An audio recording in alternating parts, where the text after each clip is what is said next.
पिछले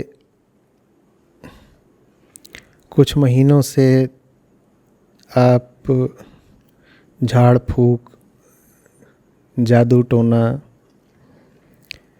और तंत्र इत्यादि के खिलाफ खूब बोल रहे हैं।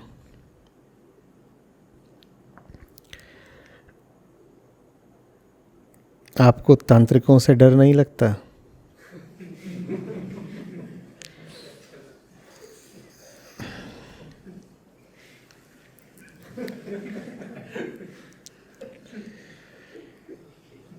चलो अच्छा है, मुझे ऐसे ही गलत साबित कर दो। कुछ कर दो मेरे साथ। आमंत्रण है सब भूत प्रेत, झाड़ फूंक और जीवात्मा और सूक्ष्म शरीर वालों को।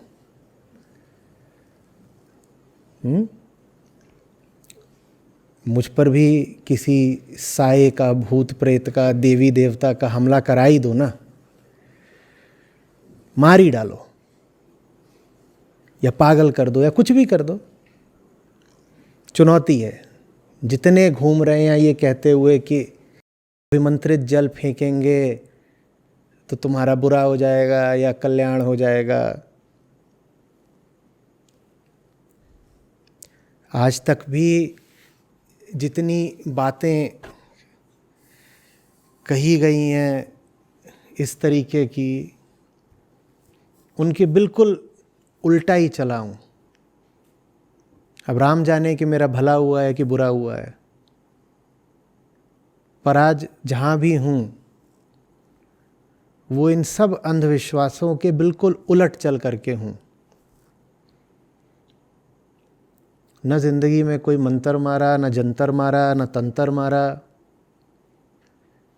न किसी पत्थर को अहमियत दी, न कोई कभी अंगूठी डाली, न माला, न धागा, न सही दिशा में सर करके सोया, न सही समय पर उठा। मुझे तो ज़बरदस्त सज़ा मिलनी चाहिए। मुझसे ज़्यादा किसने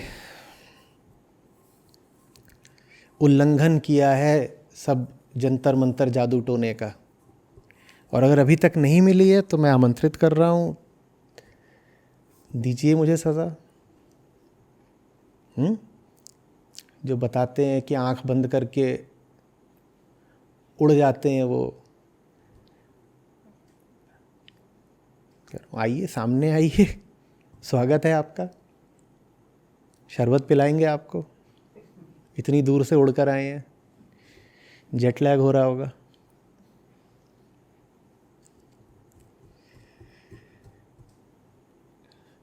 हम सबके भीतर एक बिंदु बैठा है अज्ञान का, जो चूंकि सच्चाई को नहीं जानता ना, इसीलिए उसे शक रहता है कि कहीं झूठी चीजें भी सच ना हो।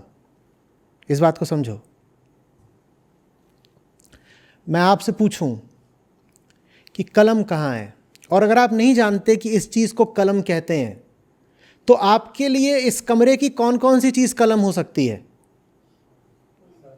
आपके लिए इस कमरे की हर चीज कलम हो सकती है। इसी तरीके से जब हम सच नहीं जानते तो हमारे लिए कुछ भी सच हो सकता है।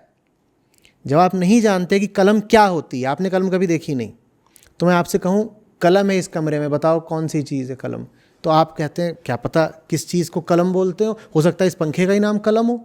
कुछ भी कलम हो सकता है ना। वैसे ही जब आप सच नहीं जानते तो कुछ भी सच हो सकता है। जब कुछ भी सच हो सकता है तो आपके भीतर के अज्ञान का फ़ायदा उठाने के लिए 100 तरह की आपको कहानियाँ बताई जाती हैं जो आपके डर को बढ़ावा देती हैं।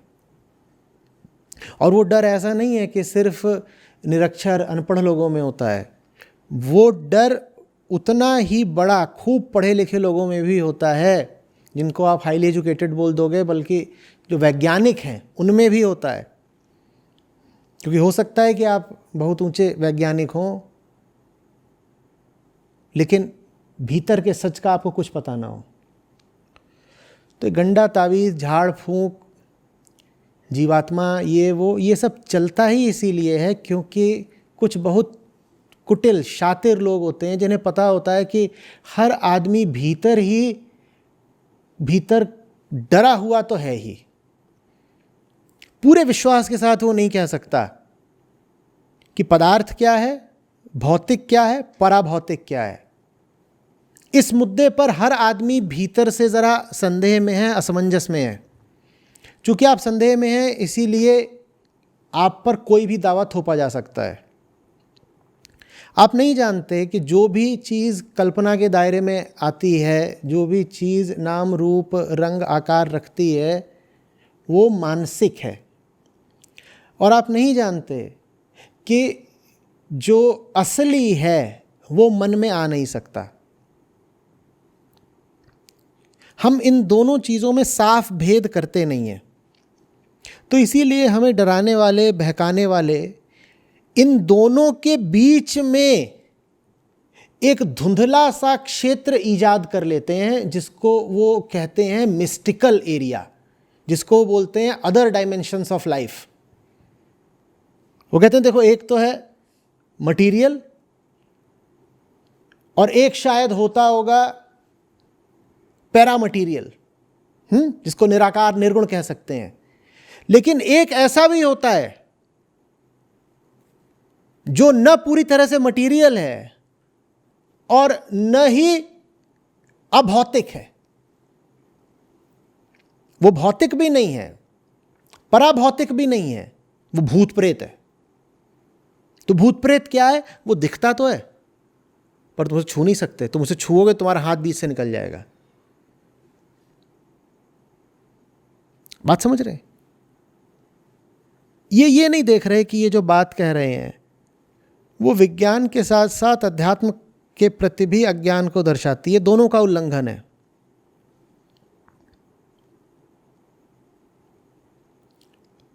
अगर कुछ ऐसा है जो मटेरियल नहीं है तो दिख नहीं सकता,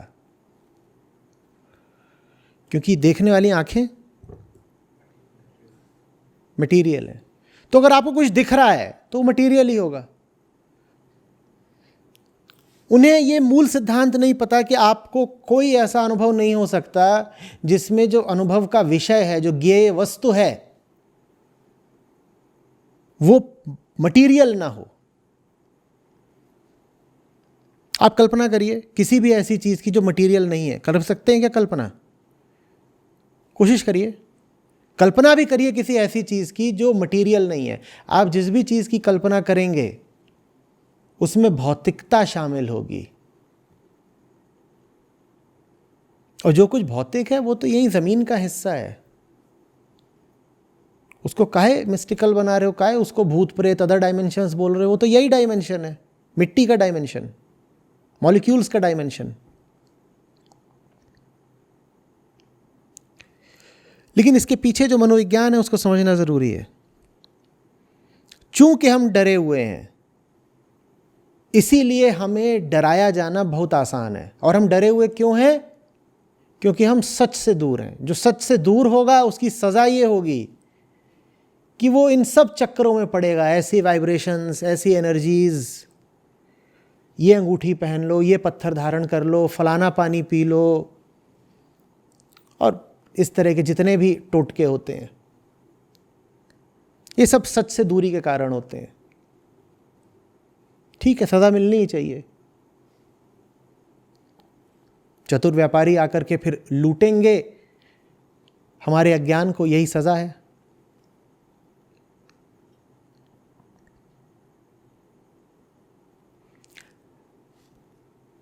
जिस दिन आपको पूरा भरोसा हो जाएगा ना कि जहां तक आपकी बात है आप ये शरीर ही हैं और शरीर के नष्ट होने के बाद आपका कुछ नहीं बचना है, उस दिन दो असर होंगे आपके ऊपर। गौर से सुनिए। जिस दिन आपको पूरा भरोसा हो गया, आप अच्छी तरह साफ साफ जान गए कि इस शरीर से कुछ नहीं है जो आगे चला जाना है, उस दिन आपके ऊपर दो असर होंगे। पहली बात आप जिंदगी को सही जीना जान जाएंगे। आपको साफ सुनाई देगी घड़ी की टिक टिक, आपको साफ सुनाई देगी मौत की आहट, आपको दिखाई देगा कि ये जो यंत्र है जिसको आप अपना शरीर बोलते हैं, ये लगातार खत्म होने की ओर बढ़ रहा है। तो आप सही जिंदगी जीना शुरू कर देंगे। ये पहला असर होगा आपके ऊपर। और दूसरा असर ये होगा कि आप रातों में शमशान जाने से घबराएंगे नहीं। जानते हैं कि आप रातों में शमशान जाने से घबराते क्यों हैं? क्योंकि आपको कहीं ना कहीं ये शक है कि मरने के बाद भी कुछ बच जाता है, और जो बच जाता है वो शमशान में डोल रहा होगा। अगर आपको पूरा भरोसा होता कि मरने के बाद कुछ नहीं बचता आपका, तो आप शमशान जाने से घबराते नहीं। लेकिन हर आदमी शमशान जाने से घबराता है, क्योंकि आप इस बात को साफ समझ ही नहीं पाए हैं कि आप प्रकृति की लहर मात्र हो। लहर गई तो गई, मिट गई, उसका अब कोई अवशेष बचेगा नहीं। आप समझ ही नहीं पाए हो। आपको लग रहा है कुछ ना कुछ बचेगा। और चचा मरे थे 10 साल पहले, वो अभी तक वहां मसान में ही डोल रहे हैं। तो उससे उम्मीद भी जगती है, मेरा कुछ तो बच ही जाएगा। जब कुछ बच ही जाएगा तो कौन आज को सुंदर करे, संवारे, सफल करे? आगे के लिए कुछ बच ही जाना है। तो एक गलत जिंदगी जीने में और ये भूत प्रेत, जादू टोना और ऑकल्ट में विश्वास रखने में बहुत गहरा संबंध है। बात समझ में आ रही है? जिस दिन आप बिल्कुल सही जिंदगी जीने लगोगे, उसका एक परिणाम आपको ये दिखाई देगा कि आपका ऑकल्ट में यकीन बिल्कुल खत्म हो जाएगा। आप हंसने लग जाओगे। और आप गलत जिंदगी जी रहे हो, उसका एक प्रमाण होती हैं वो बहुत सारी अंगूठियां जो आपने धारण कर रखी होती हैं, और जो मालाएं आपने डाल रखी होती हैं, और इधर उधर जो आप पत्थरों के चक्करों में पड़े होते हो, और ये ताबीज़ और ऐसा और वैसा, फलानी माला, ये क्या क्या नहीं।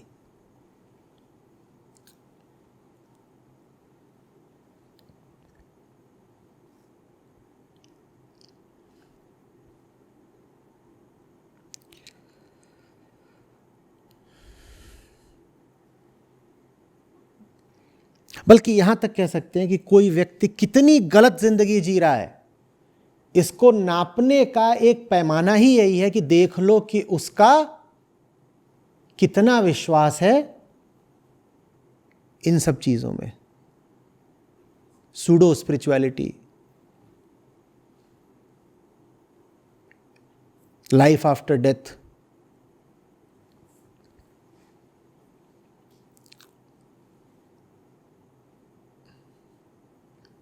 और मैं अगर गलत बोल रहा हूं तो मेरा दुनिया के सारे भूत प्रेतों को निमंत्रण है, एहसान करो मुझ पर, आओ और कुछ अनिष्ट करो मेरा।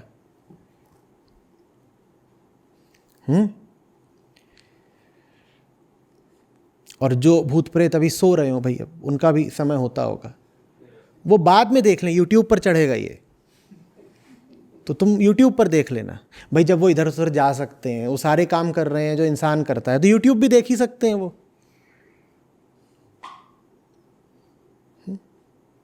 और मैं अपनी बात से मुकर ना जाऊं, इसके लिए इतने सारे गवाह बैठे हैं भाई। सबके सामने मैंने दुनिया भर के सब तांत्रिकों को, भूतों को, प्रेतों को चुनौती दी है, मेरा कुछ कर ही दो अब।